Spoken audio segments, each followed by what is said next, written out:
रमजान आते ही अक्सर सुनने में आता है, अरे वाह, इस बार तो वजन अपने आप ही कम हो जाएगा।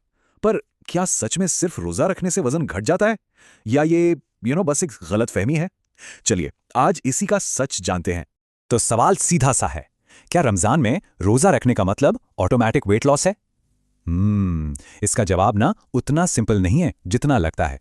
तो एक तरफ है ये सोच कि रोजा रखा मतलब वजन तो घटेगा ही घटेगा, ये एक तरह का मिथ है। लेकिन असलियत यानी कि जो रियलिटी है वो कुछ और ही है। सच तो ये है कि सब कुछ इस बात पर डिपेंड करता है कि सूरज ढलने के बाद हमारी प्लेट में क्या है।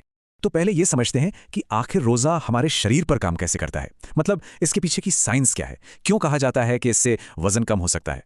देखिए, रमजान का रोजा जो है वो असल में एक तरह की इंटरमिटेंट फास्टिंग ही है।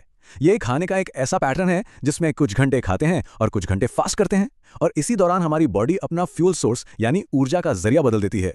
तो होता क्या है, जब बॉडी को 12 घंटे से ज्यादा खाना नहीं मिलता तो सबसे पहले इंसुलिन का लेवल नीचे जाता है, और जैसे ही इंसुलिन कम होता है बॉडी एनर्जी के लिए क्या करती है, वो जमा हुई चर्बी यानी जो स्टोर्ड फैट है उसे जलाना शुरू कर देती है, और बस यही से वजन घटने की उम्मीद बनती है। तो अगर साइंस इतनी सीधी है तो फिर असल में वजन कम क्यों नहीं होता? सवाल तो यही है ना?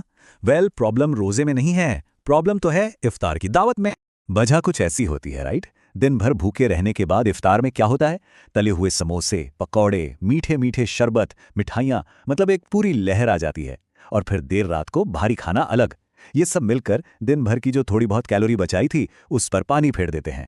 और ये चार्ट ये बिल्कुल साफ साफ दिखा रहा है। देखिए, रोजे से जो थोड़ी बहुत कैलोरी की कमी हुई वो इफ्तार की दावत में हुई कैलोरी की भारी भरकम बढ़त के सामने कुछ भी नहीं है। सिंपल सा गणित है।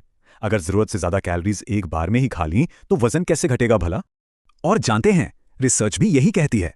रमजान के दौरान औसतन 1 से 2 किलो वजन कम हो जाता है, लेकिन पता है क्या, ये अक्सर कुछ ही हफ्तों में वापस भी आ जाता है। तो असली चैलेंज वेट लॉस नहीं, उसे बनाए रखना है। तो फिर इसका सोल्यूशन क्या है?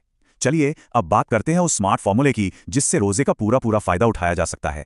इसे कहते हैं बैलेंस्ड प्लेट का नियम। बहुत सिंपल है।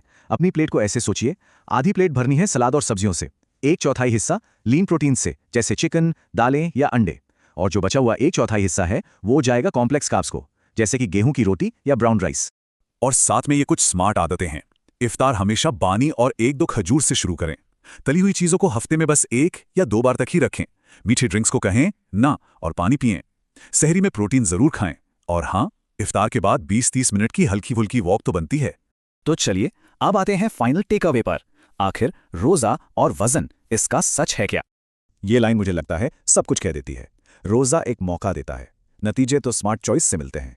मतलब रोजा तो बस एक दरवाजा खोलता है, लेकिन उस दरवाजे के पार जाना तो हमारे खाने पीने के सही फैसलों पर ही डिपेंड करता है। तो इस रमजान को सिर्फ इबादत का महीना नहीं बल्कि अपनी सेहत के लिए एक हेल्दी ट्रांसफॉर्मेशन का मौका भी बनाया जा सकता है। आखिर ये महीना सेल्फ कंट्रोल और अनुशासन का ही तो है, क्यों ना इसे अपनी सेहत पर भी लागू करें? तो अब सवाल ये है कि इस जानकारी के बाद कोई अपने इस रमजान को एक हेल्दी ट्रांसफॉर्मेशन में कैसे बदल सकता है।